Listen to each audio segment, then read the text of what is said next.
Hey ho. I lost my train of thought. No! Oh god, okay. Hey ho, I'm in a tub. Now it's time for Jay's shower thoughts. Oh my god, my brain is short-circuiting.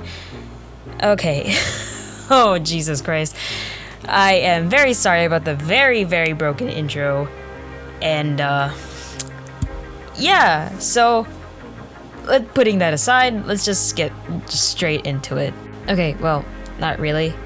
Because before we actually get into it, I would like to give you guys a heads up and, just say little potential trigger warning. I think that title is pretty self-explanatory, but if you're really sensitive to topics that'll, well, lead you to questioning yourself, like whether you're an actual human or not, then I suggest clicking away. Otherwise, if you still want to watch it and you're sensitive to that kind of stuff at the same time, tread lightly. Okay, I think stuff like this happens a lot if you, end up giving yourself so much to other people. Like, you let yourself be used, morph yourself, personality-wise to fit in, all that jazz. And, I mean, there's also some shapeshifters who also have identity issues because they, literally morph themselves to fit in. But back to the point of the topic of us, you might do that, so much so to the point, voila, you don't know who you are. Cue identity crisis. Or you think you might not be who you are, like a fake, or your emotions are fake. One or the other, or maybe both. You can't tell whatever you're doing is genuine most of the time. Or you thought too far ahead into the future, and you really can't see where you're going. But I mean, me too, honestly. I'd like to see my future self just once and see how I'm doing. Because there's really no guarantee that I'd end up being a really successful person. Because you never know, I might end up being the kind to resort to questionable stuff because I'm desperate. There was something that led me to lead to a life of crime. But I think I'm fairly confident in my own morals to not fall into that kind of stuff that'll, get me stuck in a rut for years. But that's the thing about the future. You literally won't know what will become of you at that point. I haven't seen that many shapeshifters myself, but I haven't seen a lot yet. But there is a specific persona that I see a few of, these kinds of characters in fiction take up, which is being the sarcastic kind, the token piece of shit that people like. For example, one famous one right now being Camilo Madrigal from the hit Disney movie Encanto. Apparently he also has identity issues. It was mentioned somewhere that he doesn't know who he is. I'm not too sure if that's credible or not, but I'll just take people's word for it, I guess. But either way, I'm also pretty sure almost every shape-shifting character has identity issues, especially if they do that, aka shapeshift a lot. See, the thing about shifters or people with identity issues in general is that I kind of like to call them this specific group. I came up with this name recently. I'm kind of proud of it. It can be a TV show. It's called The Servants of People.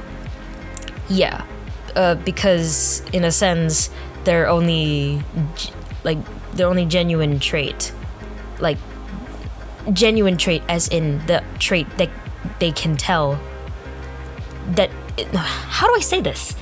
It's the only trait that they can tell is genuine. That's what I'm getting at. And so that name came up. But does that not make it any different to other kinds of people? Like those who just genuinely want to help?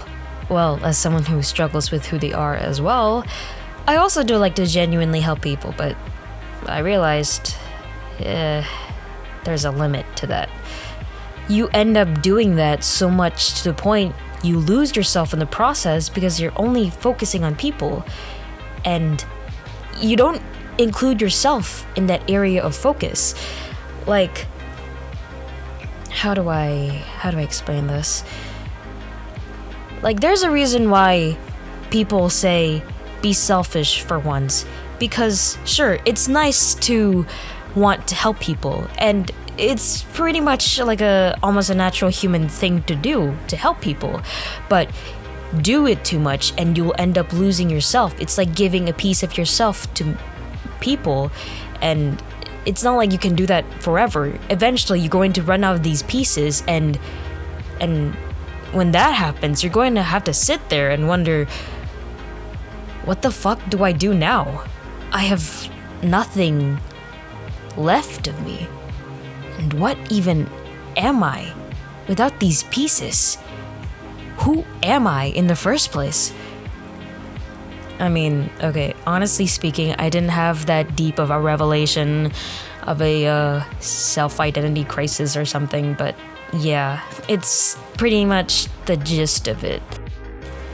You know, I'm sometimes jealous of fictional characters because they all have distinct personalities, and what makes them, regardless of whether people say they've been badly written or not. Heck, even the badly written part is also what makes the character that character, because so many people can recognize that character is badly written. It's like their personality trait. It's that they're badly written. There are also characters who are like us. Characters who, if you remove other characters' interactions with them, are a complete mystery. They become a complete mystery. They are nothing without these inter-character relationships. I am not going to mention names. I already know that some have popped up into your heads. But aren't we like that too? Isn't that normal for us too? Yes, but that's the issue, isn't it? Since humans are so social, we practically have to depend on others, whether it's something big or small. Well, technically speaking, we all, if not most of us, have bad identity issues. We're just too preoccupied with our business to even notice properly. We never had the chance to explore ourselves. Okay, well, not in that way, alright? But you know what I mean. Explore what makes us us. This special kind of trait that makes us us. The only reason why I didn't hate this virus was because it gave me a chance to look at myself a bit during quarantine. Since that point, I felt less like shit, and even more so after December of last year, I think. Wait, no. It's 2020. It's 2020, around there. Oh my god, I forgot it's 2022. Holy shit. It's okay, well, technically speaking, it's still like a year. It's still a year, so it's fine. It's not that far off yet, but still. Although at that point, I think I just ended up quote-unquote intellectualizing my emotions. I didn't know that there was a term for that until I scrolled through TikTok, scrolled a bit too deep, and I landed on that side of the For You page and just landed on that. But the thing is, if anything, that helped me. People say it's bad, and after reading the comments, I do get that it is bad to some extent, because it's like emotionally avoiding what happened to you at that point in time. But it helped me in the sense that I finally was able to do something other than just cry every single day. Like, the reason I did that was because my mental state was not having it every day. Seriously, this person right here was having mental breakdowns after mental breakdowns. It was absolutely fucking ridiculous. And at one point, I literally got so fed up with it to the point I just decided to resort to something like this. I don't know how. I just had a pep talk with myself, and it worked, I guess. Seriously though, I got so annoyed with it. because it literally hindered my ability to do anything else. I was just crying over this one person that I was so ridiculously codependent on. And after that's gone, I had to try and figure myself out, because I realized if it weren't for that person, if it weren't for my desire for that person back then what would I have been? I mean, still figuring out who I am, but at the very least, I'm not so hung up over a person anymore. I made a treaty. I signed a treaty to myself to not get involved till I get therapy, alright? I need that professional help. And I would advise the same to you guys as well. Don't get into a relationship unless you know that you are mentally well enough to be able to last on your own as well. You can't constantly codepend on your partner, because that is unhealthy. I was about to say trust me, but I have never been in a relationship before, but I have been. My friends love therapists before, so yeah, okay, trust me. It's not good to constantly codepend on someone. It's giving baby screaming goo goo gaga to their mother, you know? Exactly. If you don't want to be compared to a baby screaming goo goo gaga, heed my advice. Alright. But I mean, okay, back to the topic. I don't think that revelation helped me in like any major way. I mean, it did in the sense that I stopped crying. I'm proud of that. I'm proud of myself for that. But it didn't really like help anything with anything else, because I'm still here telling you the sob story. Discovering who you are is like, people say that it's like trying new things and finding out what you enjoy, but it really doesn't help at all if you're too tired to do anything. It's like a complete burnout, no motivation whatsoever. Now I know that just means me and probably a few others out there are very mentally ill, but we're working on that. We gotta make do with what we can't have right now, you know? It's somewhat a way to make up for my codependency, but I think I'm doing it on the extreme, so yeah, I better watch out for that. I'm not sure about you guys. Yeah. Okay, well, in my opinion, about the what was that called again? Right. About the intellectualizing emotions thing, I feel like that it's good to do that. It's good to find out the root of your problem and seeing what you can do with it. But again, like what other people say, doing it too much can be bad, because you're literally cutting yourself off from being able to feel anything. Like you're literally using logic and reason and like just trampling that with the emotional side of you that has to feel it. I mean, feeling it sucks, but if it's like out there already, if you like just let that out, then I guess it'll be fine. Even if it's just for a bit is better than nothing, trust me. And yeah, it does help you like it helped for me. Just don't do it every now and then. Pretty much same goes for everything in general. Like, just do everything, but in moderation. Don't do too much, don't do too little. You know what I'm saying? Yeah. But back to my previous point, I would like to share like more of my experience with this kind of stuff, but I can't. I can't share a lot of my own experience because of how horrendously detached I am from myself. But regardless of that, I'd still like to try and live life, you know? Even if it's difficult right now with all the virus and stuff. Got a lot of restrictions here, but again, like I said earlier, you gotta make do with what you don't have. Okay, that somehow doesn't make sense, but you gotta make do with what you have at the moment. That's what I'm trying to say. The things that you don't have, well, you just gotta wait until later. Just gotta pass the time and just do bit by bit every day, just to keep yourself pushing on. So if you're going through the same issues, then it's okay.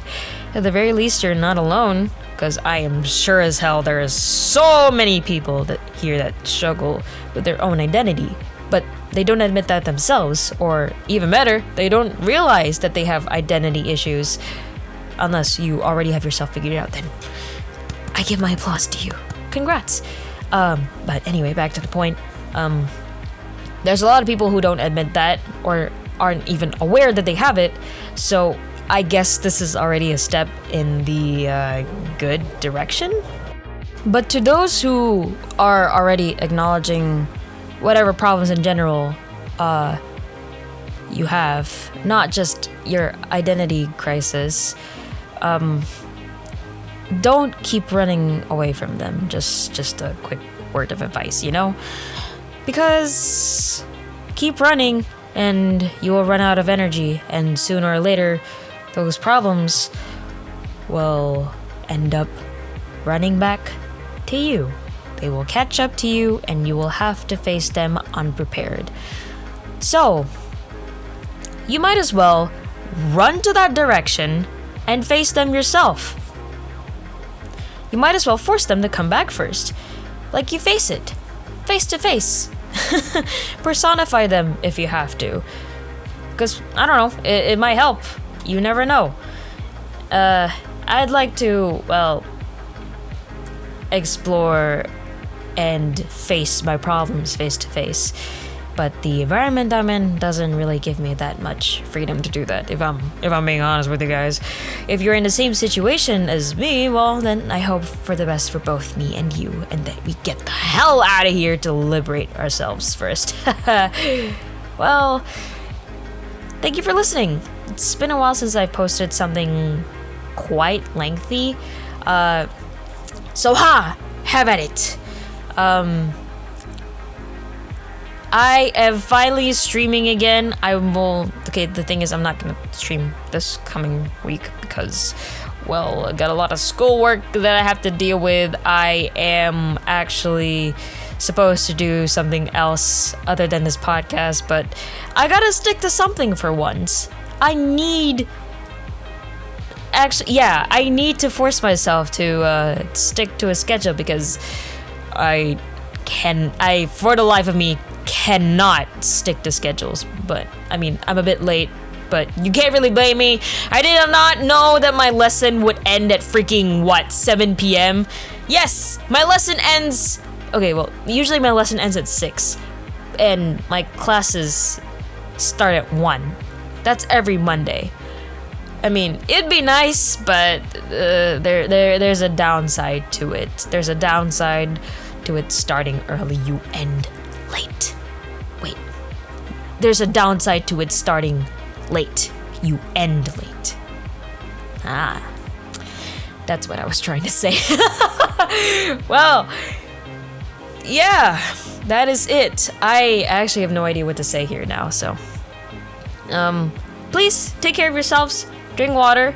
Oh, right, I haven't drank any water. Oh, crap, I forgot to fill my bottle. All right, never mind. Just gonna drink whatever last bit I have. Oh my god, it's just a few droplets. That's actually really sad. Okay, never mind. I'm just gonna get some later, all right? And I'll see you in the next video. Adios.